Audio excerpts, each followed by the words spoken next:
Assalamualaikum warahmatullahi wabarakatuh. Halo, salam jumpa kembali. Kali ini kita akan membahas mengenai kehidupan masyarakat pada masa Islam. Awal pertumbuhan agama Islam di Saudi Arabia dalam suasana kegelapan, kekacauan, ketidakteraturan, dan ketidakpastian yang lazim disebut dengan zaman jahiliyah. Di tengah-tengah kegelapan itu, Islam muncul yang disebarkan oleh Nabi Muhammad Shallallahu Alaihi Wasallam. Meski mengalami banyak rintangan dan hambatan serta penderitaan lahir batin, Nabi Muhammad Shallallahu Alaihi Wasallam menyebarkan agama Islam mulai usia 40 tahun sampai dengan wafatnya tahun 632 Masehi dalam usia 63 tahun. Saat beliau wafat, pengaruh Islam sudah meliputi hampir seluruh suku bangsa di wilayah Arab. Proses islamisasi yang terjadi di Indonesia beriringan dengan proses perdagangan yang terjadi antara bangsa Indonesia dengan bangsa asing. Sebagaimana telah dikemukakan bahwa secara geografis Indonesia merupakan sebuah wilayah kepulauan yang terbuka bagi terjadinya interaksi perdagangan. Salah satu dampak dari interaksi tersebut adalah masuknya Islam ke Indonesia. Yang menjadi pertanyaan mengenai proses islamisasi tersebut ialah dari manakah asalnya bangsa Indonesia menerima Islam dan kapan Islam itu datang. Untuk menjawab pertanyaan-pertanyaan tersebut, lahirlah beberapa pendapat atau teori tentang islamisasi di Indonesia. Teori kedatangan Islam ada teori Mekah, teori Gujarat, teori Persia, dan teori Cina. Teori Mekah, pencetus teori Mekah adalah Haji Abdul Malik Karim Amrullah atau Hamka. Hamka menyatakan bahwa Islam di Indonesia berasal dari Arab. Teori Gujarat dikemukakan oleh Snowcongre. Ia menyatakan penyebaran Islam di Indonesia berasal dari Gujarat, India. Sedangkan teori Persia dikemukakan oleh Husain Jayadiningrat.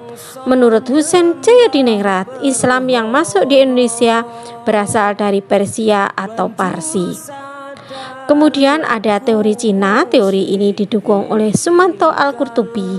Teori ini menyatakan proses kedatangan Islam di Indonesia berasal dari para perantau Cina. Agama Islam mulai masuk dan berkembang di Indonesia pada abad ke-7 hingga abad ke-13 Masehi. Abad ke-7 merupakan masa awal kedatangan agama Islam. Penyiaran agama Islam dilakukan oleh para pedagang Arab, Persia, dan India. Pada masa ini, baru sebagian kecil penduduk saja yang bersedia menganut agama Islam. Hal ini karena mereka masih dalam kekuasaan raja-raja Hindu Buddha. Berikut adalah proses masuk dan berkembangnya Islam di Indonesia. Agama Islam yang ada di Indonesia berasal dari Gujarat, India. Buktinya adanya batu nisan Malik Al-Saleh, Sultan Samudra Pasai. Pengaruh Islam telah masuk ke Nusantara sekitar abad ke-7, dibawa langsung oleh para pedagang Arab. Buktinya adanya pemukiman Islam tahun 674 Masehi di Baros, pantai sebelah barat Sumatera. Agama Islam dibawa masuk oleh orang-orang Persia sekitar abad ke-13. Bukti pendukung teori ini adalah adanya upacara di Bengkulu dan Sumatera Barat yang disebut tabwik. Selain itu, ada beberapa sumber sejarah yang menguraikan tentang masuknya Islam di Indonesia, yaitu catatan dinasti Tang yang memberitakan bahwa abad ke-7 Masehi telah ada pemukiman pedagang Arab di Baros, Sumatera Utara. Catatan Marco Polo yang memberitakan adanya masyarakat Muslim di Perlak pada abad ke-13 Masehi. Catatan Mahuan memberitakan bahwa pada abad ke-15 Masehi, sebagian masyarakat pantai utara Jawa telah memeluk Islam. Suma Oriental dari Tommy Perez memuat tentang penyebaran Islam di Sumatera, Kalimantan, Jawa sampai Maluku sekitar abad 16. Tulisan pada nisan Fatimah binti Maimun di Leran Gresik pada abad ke-11.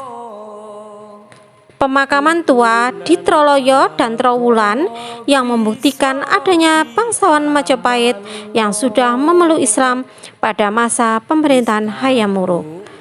Dan juga nisan Sultan Malik As-Saleh tahun 1297 Masehi. Jalur-jalur penyebaran Islam di Indonesia yaitu melalui perdagangan. Para pedagang menjalin kontak dengan para adipati wilayah pesisir dan perlahan-lahan masuk ke lingkaran pusat istana.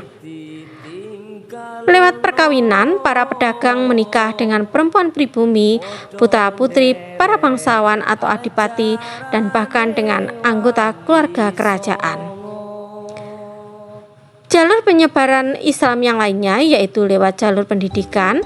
Para ulama dan mubalek menyebarkan Islam melalui pendidikan dengan mendirikan pondok-pondok pesantren di berbagai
penyebaran Islam disesuaikan kondisi sosial budaya masyarakat. Jatuhnya Sriwijaya dan Majapahit memperlancar penyebaran Islam. Daerah-daerah yang dipengaruhi dan tidak dipengaruhi Islam di Indonesia adalah di Sumatera, hampir seluruh wilayahnya sudah dipengaruhi Islam, kecuali sebagian daerah Batak di Sumatera Barat. Di Pulau Jawa, seluruh wilayahnya sudah dipengaruhi Islam. Di Kalimantan, hampir seluruh wilayahnya sudah dipengaruhi Islam, kecuali daerah pedalaman. Di Sulawesi, hampir seluruh wilayahnya sudah dipengaruhi Islam, kecuali sebagian Sulawesi Utara, karena di Sulawesi Utara agama Kristen cukup kuat. Di Bali dan Nusa Tenggara Barat maupun Timur, Islam sudah banyak dianut di masyarakat, namun pengaruh Hindu masih sangat kuat. Di Papua, pengaruh Islam sudah menyebar ke berbagai wilayah. Demikian tadi pokok bahasan kita kali ini. Sampai jumpa di pertemuan berikutnya, yaitu mengenai kerajaan-kerajaan Islam di Indonesia. Wassalamualaikum warahmatullahi wabarakatuh.